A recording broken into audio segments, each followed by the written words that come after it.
We rolling. All right. Hey, what's up, everybody? Welcome to Beyond the Letter. Which is my camera again, Andy? This one, this one, this one, this one. That one? This one right here. Oh, I got two. I guess all of them. Oh well. There we go. Oh, I can see them. They go red when you switch them. Switch to the other one. The other one doesn't go red. Only that one. There we go. Now I know if it just doesn't go red anymore. Now I know which one it's going. What's up, everybody? Welcome to Beyond the Letter and Happy New Year. This is the first episode of the year. This has dropped on January 4th, and you got the whole week to listen to this. So Happy New Year 2026. Some of y'all 2025 may have felt slow. Some of you guys may have felt fast.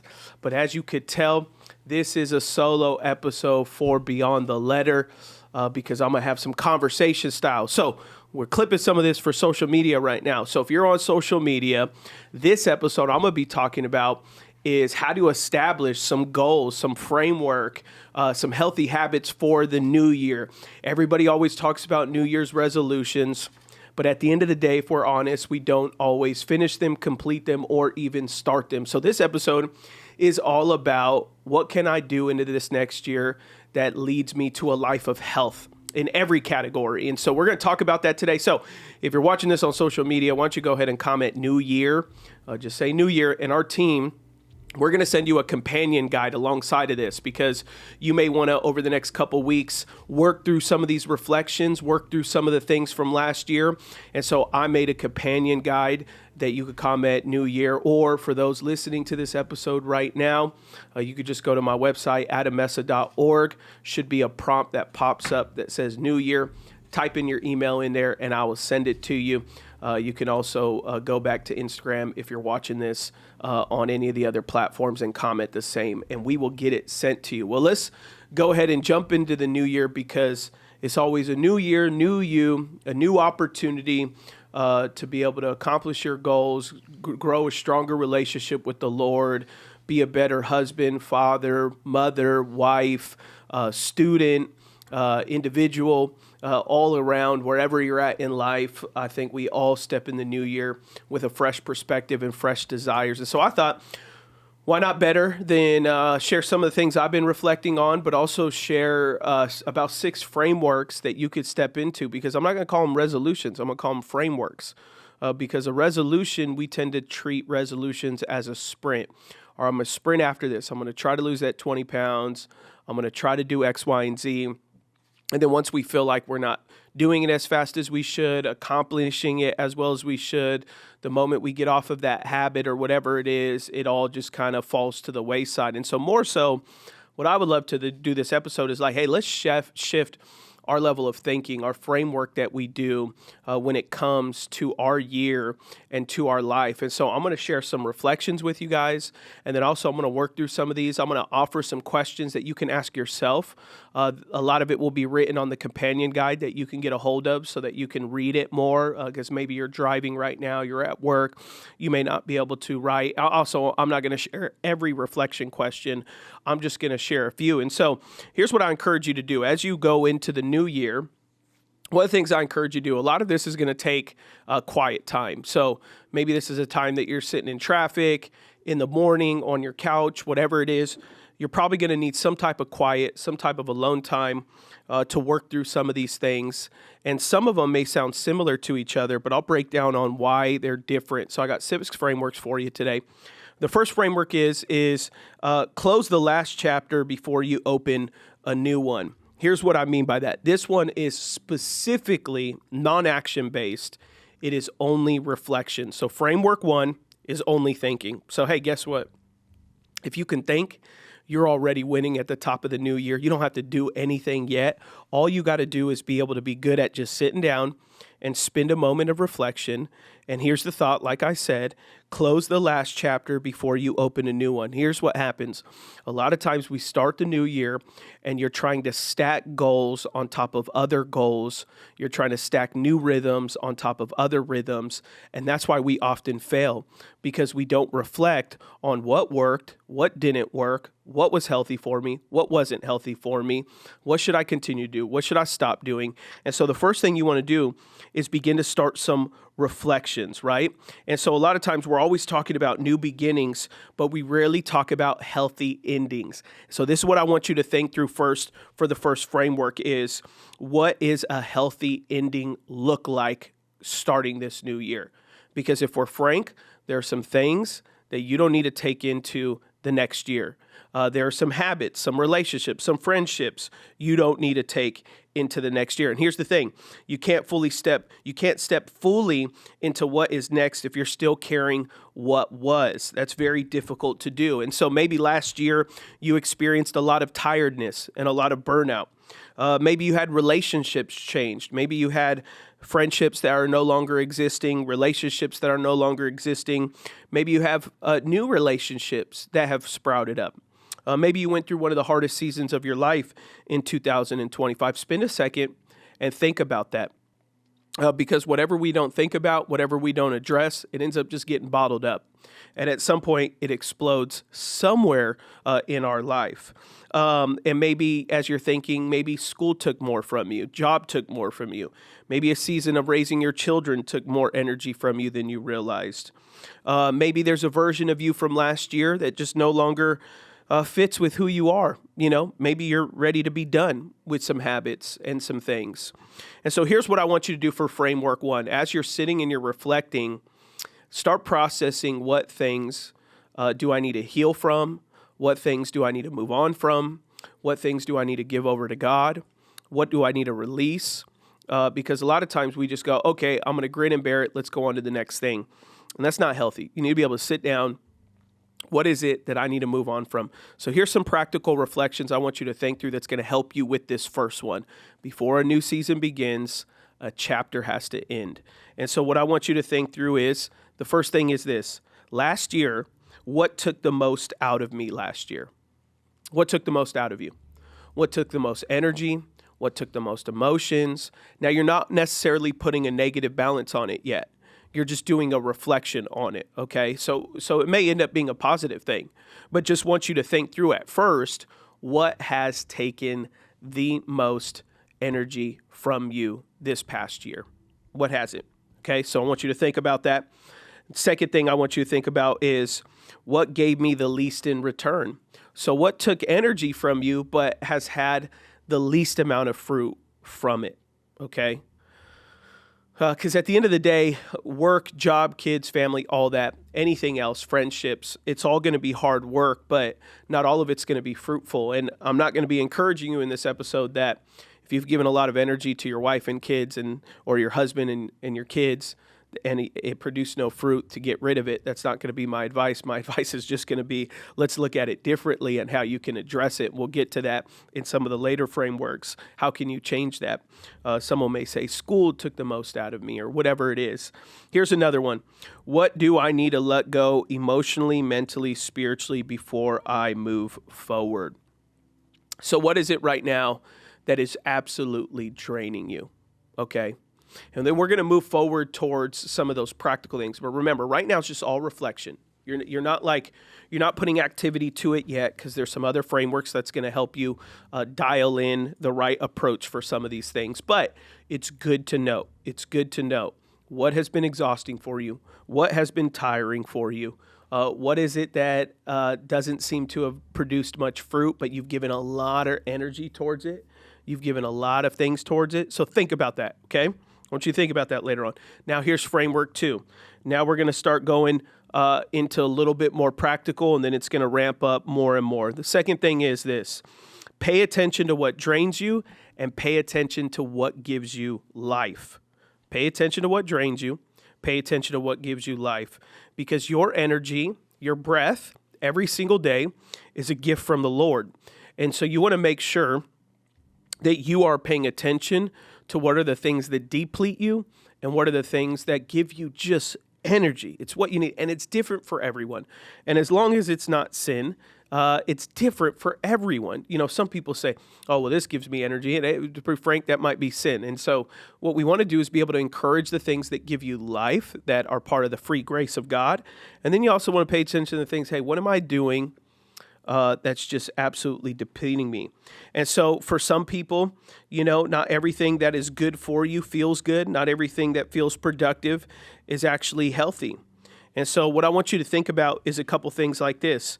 When you are exerting energy in your life, that energy is also information for you. And so as you're doing things, if it gives you life, then that's giving you information to say, hey, this may be really good for you. This is something that's really good for your spiritual life, for your mental health. But there's also things that are good for your mental health and spiritual life that may not be enjoyable, but you recognize it does give you life. It produces a better relationship with your family. It produces better relationships with your friendships. And so therefore that hard work is worth it. Like to go to gym, my wife loves to work out. I hate to work out. When we're both working out, it gives her life. It doesn't give me life. But in the back end, it gives me life because it extends my life. It's healthy for me. And so the perspective is that though it may drain me, it's good for me. For Ashley, my wife, working out gives her life. Like she enjoys it. And so therefore, she creates a lot of margin for that. And as a husband, I support her in what gives her life.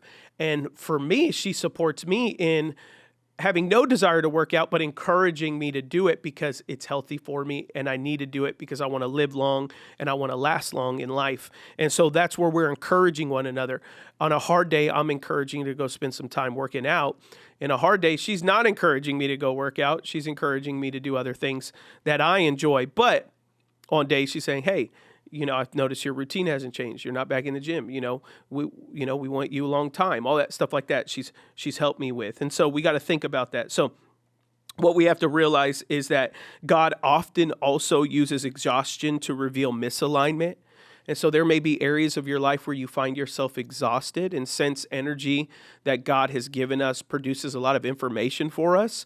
Then you have to realize that you may be exhausted and God may be trying to say something to you. The Spirit may be trying to say something to you, whether it's a course correction, whether it's to walk away from something, whether it's to make a new direction, have a tough conversation, because you shouldn't be walking every day with this idea that you're just stuck in this rut that you have to continue on. So here's some things I want you to think about with this. I want you to apply these things in a couple ways. Number one, what consistently leaves you depleted? Okay. What is it that you're doing that's just like you're always on E as you're doing these things? What consistently leaves you clearer, calmer, or more present? So not only what leaves you depleted, what is it that you do that you walk away from and you're like, okay, I'm thinking clearly, I'm calmer, I'm more present. For me, oftentimes it's in prayer and reflection with the Lord. I leave clearer, calmer. I'm closer to the Lord. It's everything that I need. But there are other times that I feel like I just need to get around a couple friends and just laugh. And so I'm very aware about what those things are that leave me, much more consistent in my life and healthy. And let me see this. And so here's just some practical application. So for a mom, this might be a constant multitasking without rest. So that may be something that's depleting you. You're always going, but like you need to sit down and you need to build a rhythm of rest. You want to work, you want to be with the kids, practice this and that, but you also have to remember you because you're not healthy when you're on empty. You may be in some type of work career and you're always saying yes to everything. And so yes to your boss, yes to your coworkers, yes to this because your pursuit of whatever it is, goals, promotion, whatever. But what's going to happen is that's going to leave you absolutely depleted at some point. And reality is you can't say yes to everything and appease everyone. So it's very dangerous to be on a performer mode all the time and know that at some point you can make a mistake. You can fail someone. And if we live our life for approval, that's dangerous. And so it's reflecting on that in that sense. And then you may be a person that's always pouring yourself out, but you're never being poured into. And so if you always find yourself listening to everyone, giving advice to everyone, encouraging everyone, carrying the burden for everyone, then there are times you need to sit down and you need to just be poured in. So you need to be poured into by a mentor. You need to be pulled into by an elder statesman, someone with gray hair, be poured into by a pastor, whatever it is. Build those healthy rhythms where you are sitting there and you're receiving and you're not the one always giving. And so what drains you long term is trying to tell you something. So there are seasons that we're in that things are just draining, and that's just a season. You know, if you're any parents, I've been there before. You're in a season of potty training your kids. Like, it's exhausting, it's draining, but you can't go like, all right, well, I'm just going to give the kid up because I'm tired of doing this potty training thing. It's draining, it's exhausting, but it's seasonal. And then there are other things in your life that it's just like, it's consistent. You find yourself in the same arguments, the same rhythms, the same things. You need to sit down then and say, okay, what is it that I need to change to build that in a better way? All right, now this flows into framework 3, which is a clear follow from framework 2, which is this: build rhythms, not just goals. So if you are setting some type of resolutions, don't set a resolution in theory, but set it within your rhythm of your life. And so healthy lives are built on repetition, not sprints, not bursts of energy. And so most people don't need bigger dreams. You just need better rhythms. I meet people all the time that have huge aspirations, huge goals, huge desires. And then when I ask them, what are you doing to take steps towards those goals, to take steps towards those dreams, almost always many people don't have a response. They're like, I don't know. It's just a goal and I'm going to do it. And it's like, hey, I have no doubt you're going to do it, but I'll tell you this, you won't do it without a rhythm and a routine. And so if you are learning something new, starting something, want to be better at something, man, people come up to me all the time, Pastor Adam, I want to be a better husband. All right, well, what rhythms are you doing to do that, man? I don't know. I just want to be better. It's like, okay, better how? It's like, let's talk about rhythms that you could do. Like, are you going to come home and be more present? Are you going to get off your phone more? Are you going to, are you going to take your wife out on dates? Are you going to start being intentional about the language you use around your children? Well, I don't know. I've never thought about that. It's like, well, if a lot of times all we do is we want the fruit of something without the rhythm to get that. If you and I right now took an apple seed and we said, man, we want apples from this, and we set the seed on the table and just walked away, and we came back a year later and we're like, hey, where's the apples? Well, no routine was built around the apple seed. You see, what would have to happen is we'd have to go get soil, we'd have to plant it, we'd have to water it, we'd have to make sure it gets sunshine. Many times we'd have to prune it, we have to take care of it. If a storm's coming, we may have to get a stick and tie a stronger stick to it so that it stabilizes the trunk and doesn't bend.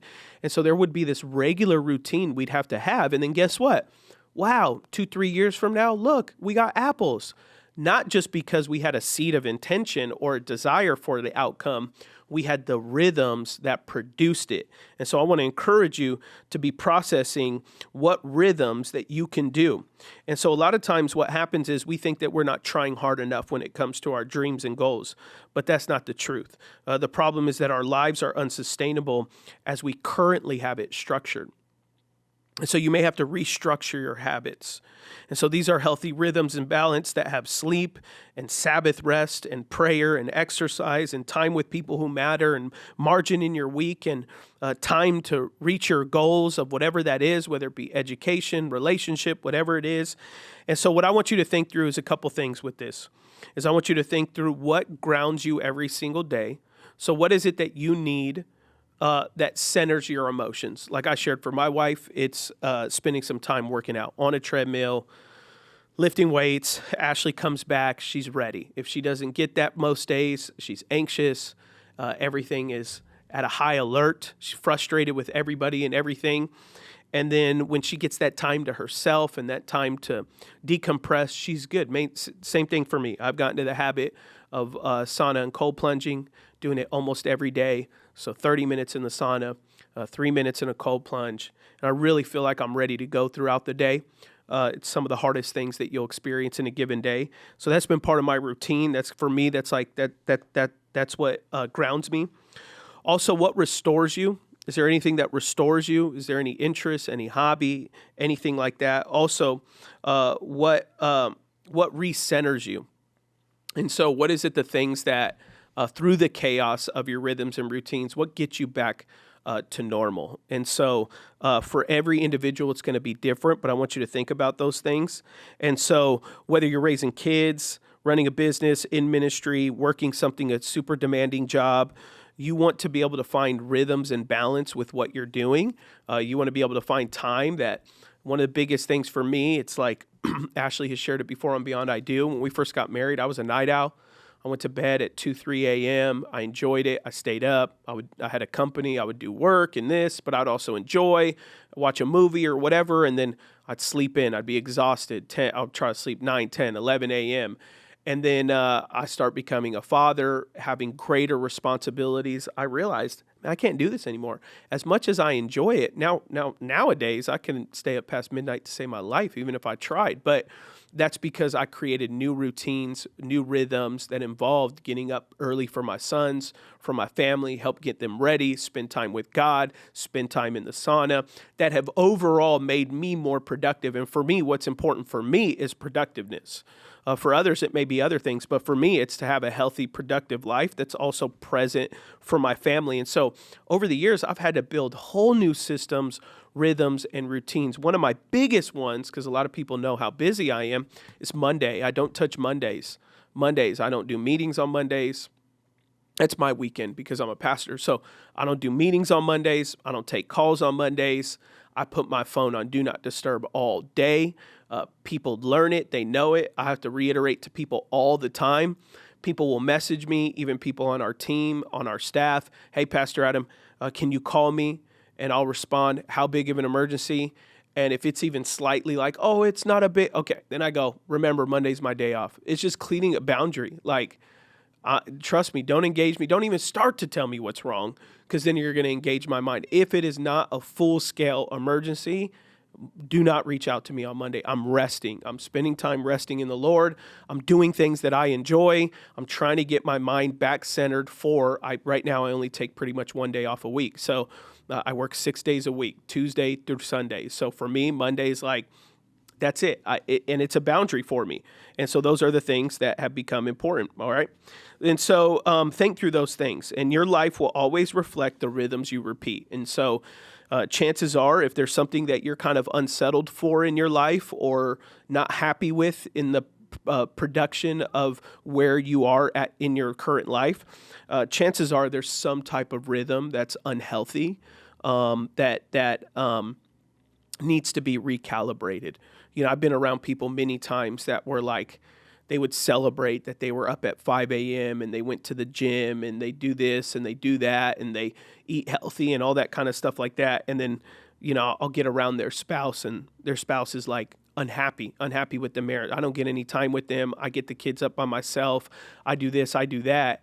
And then I'm like, well, I'm not going to celebrate your routine of your fitness or even business. I know businessmen, I'm up at 5 a.m. and this, that. Like, I'm not going to celebrate that routine when your entire family, like your children aren't respecting of you, your wife isn't happy with the relationship, or your husband isn't happy with the relationship. Like, why would I celebrate an unhealthy rhythm? And so a lot of times what we have to recognize, if there's something that we feel that needs improvement or we want to improve on, check the rhythm. And it may take, and you may say, well, but the gym's my happy place. Well, you know, 3 hours, 4 hours a day, or if like going to work, that's important for me. I get that. But, you know, like you do need to provide, but you also need to you want to be present for your family, because then what is it worth, you know? And so really reflecting on those things, on what's important. Here's the fourth framework: decide what you are going to stop. So going into this new year, you do need to stop some things. So oftentimes, in order to grow, you need to subtract things. If you were any type of farmer, you cannot get through multiple seasons of healthy fruit without trimming trees. If you just let trees go out like the wild, it's just like your hair. You know, there's often times you have split ends and all these things, and you're like, oh, I'm trying to grow my hair. And they say, well, in order to do that, you need to cut a half inch off your hair because those ends aren't healthy. And so many times in order to grow, something has to stop. Some things need to end. And so what happens is most people are not overwhelmed because they're weak. They're overwhelmed because they never stop anything. So you're just always stacking everything on top of everything. And so what you want to do is you need to be able to recognize that there are things you're doing out of habit, guilt, or fear that no longer belong in a season. And you need to stop something. And you need to recognize that stopping is not quitting. A lot of people say, I'm not a quitter. I don't want to seem like a failure. Well, at the end of the day, if something's not bearing fruit, it's people aren't looking up to it anyway, so people may say, oh, why'd you stop that or whatever, but if it doesn't bear fruit, then just be honest. Hey, it wasn't good for me. It wasn't bearing fruit. That's why I needed to stop doing it. That's why I needed to maybe pull back from that relationship. That's maybe why I needed to look at a new career, whatever it is, because overall you find yourself stuck in an area. We have to say, what is it that I need to stop? And so there are some things that I'm going to be reflecting on this year, of some things that maybe I need to stop. I need to stop putting so much energy towards. I need to stop putting so much expectation on myself to perform in certain areas that don't need it, that also don't bear fruit. And so that's what we need to be able to reflect on. And you have to encourage yourself. It's not quitting. It's just stopping is what it is. It's you putting a boundary along a specific thing and saying, hey, I'm not going to do this and I'm not going to do that. And so think about this. What's one commitment that no longer fits for your schedule or routine? What's one habit that's stealing attention from things that are important from you? What's one expectation that you need to release from yourself that you've been putting on yourself? And then lastly, what's a distraction that you need to limit? So your phone use, TV use, certain relationships may be distracting you, and you say, hey, I got to limit this. I got to limit how much I'm on this. You could put a limiter on your TikTok, on your Instagram, whatever it is. I know individuals this past year who have deleted social media apps because they were spending too much time on it, and they're overall healthy. Not that that's what everyone needs to do, but if someone finds themselves, their goals being limited because unhealthy habits, then it's probably a good idea not even just to limit it. You may need to stop it. And so reflect about those things in that way. And so you can't keep adding without eventually breaking. So if you continue to add new goals, new vision on top of the same routine, same habits, something's going to break, something's going to disappoint. If not you may mentally break. And so you want to be strong enough for that. Here's the last two. Framework 5, start with alignment, not pressure. So what you got to do is start reflecting that and recognize this within yourself, especially if you're a believer in Christ and you have the Spirit of God living inside of you. There's something the Holy Spirit can do, which is give you peace in areas, which is often what I pray for people, is that they would have peace in their decision-making process. And so peace is often a sign you're moving in the right direction. And so you want to start seeing more alignment with the Lord and less pressure from your mind or other people, and more so those that walk in the ways of the Lord. He will make their path straight. And so you want to be able to develop this relationship with God where he fills you with the peace of your directions. And so it's not just about the speed or achievement or even comparing to other people. It's about maintaining a peaceful life, a quiet life, as the Bible says. And so this is about being in alignment with who you are, what you value, how you live. So you want to be in alignment with those things. If you're married, be in alignment with your spouse about what you guys are, about what you value, and how you guys want to live. And so many people are moving fast, but they feel internally disconnected. And so pressure increases when alignment decreases. And so the more disaligned you are, the more times you feel that pressure. And so here's what I want you to think upon going into this next year is what actually matters most to you in this season of life. What are you building right now? What are you trying to build for your life? And what kind of person do you want to be at the end of 2026? So put the goal in mind of like, where do I want me to be at the end of 2026? And take everything else we talked about, what habits, what stopping things, this and that, am I going to do to be aligned with the person that I think God has called me to be, whether it's better in relationships, your marriage, your career, your mental health, your physical health, and then say, okay, if this is where I want to be at the end of the year, what structures, what habits, what things am I doing? And do I have peace with that? Am I aligned with that? Is what you want to ask yourself. And so focus for this year, not just a list of resolutions. So focus is the year as a whole, not just I'm going to do this. What is the goal that you want for the year for yourself? And focus on that. And when you understand your life is aligned, your pace becomes sustainable. So a lot of times we feel like we're rushing just to match a goal that we've had, but it's misaligned because you're rushing it. And so let's just take for a very simple example. Someone says, I want to lose 20 pounds in the first month of the new year or 2 months. My encouragement to that person is, how about you aim to lose 20 pounds in the first 6 months till June? And let's talk about the rhythms you're going to do that. Because what happens is, let's say you lose the 20 in the 2 months. Well, now you have rhythms to lose another 10 and another 10. But often people do. They go, oh, I lost my 20. I hit my goal. And then by June, the weight is back on. So a lot of times we'll say, hey, I'm going to make these adjustments. I'm going to do these things. And then we don't reflect on alignment, the rhythms, the routines that'll actually sustain it. Because hopefully, whatever you want to do, you have a goal for the year. Hopefully you want it for the year after, and the year after that. And so you want to be able to sustain it in that regard. And then here's the last one is this, which is extremely important, is keep what is bearing fruit. Framework 6, keep what's bearing fruit. If something's fruitful in your life, keep it. There's so many times I'm talking to people and they're like, because they feel like something's bearing fruit, they don't have to pay it attention anymore. And they go, oh, that's fine. Kids are good. Or my marriage, the amount of times I'll talk, I'm a guy, so I talk to so many guys and they're like, they did all this work to get their marriage healthy again. And then they go, okay, my wife's good now. I can go back to X, Y, and Z. Like, go back to obsessively overworking or go back to obsessively doing this or that. And it's like, the outcome's going to be you're just going to have to do all that work over again in terms of earning that again, of earning that relationship back with your wife again or your children. Like, this season, my daughter, so many times I'll talk to parents, they're like, oh, this child needs this for this season. I get what they mean, but your children need you, until they go off and take care of them, they need you every season. And so it's about building a rhythm like, oh, my child's acting up, so they need more of us just for this season. It's like, don't just treat it as a seasonal thing, treat it as a habit. And so when you start bearing fruit on things, don't go, okay, now I don't have to pay attention to it. No, go, this is important to me, and I'm going to maintain the efforts, and I'm going to cut off other things that are less important so that I have the energy to maintain the things that are bearing fruit. And so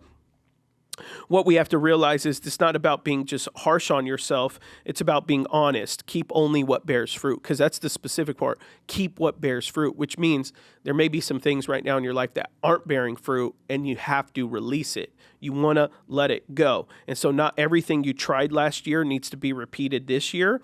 And you need to evaluate this past year. But like I did at the framework 1, which was all reflection, now this is where I encourage you to put action. So if you reflected on what didn't work last year, now I'm encouraging you to make the changes. Either get to a place where it does bear fruit or release it so that you can put your energy towards what actually does. So here's some questions I want you to ask yourself with this episode today. First one is this: what actually helped me grow this year? What strengthened my relationships, and what deepened my faith, and what moved my life forward? And so here's what I want you to do with that. What actually helped you grow? What actually strengthened your relationships? What deepened your faith? What moved you forward? And then what I'm going to encourage you to do is keep what works, adjust what needs refining, and then let go of what didn't bear fruit. And that may mean having a difficult conversation with someone, that may be stepping down from the PTA or whatever it is. You may say, well, I don't want to fail people. I don't want to look like I'm a quitter. Well, hey, within reason, there's a lot of other things that you are called not to walk away from. If you're married, you're not called to walk away from your marriage. If you have children, you're not called to walk away from your children. And so there are some things by God's call you can't just get up and walk away from. But there are a lot of other things you can just say, hey, I'm not doing that anymore. And you need to do that. And you need to cut those things off so that the things that you necessarily can't walk away from, you can put energy towards making it healthy. You can put energy towards your relationship. You can put energy towards your children. If a friendship's not working out, well, God doesn't call you to have one particular friend. And so you may need to walk away from that.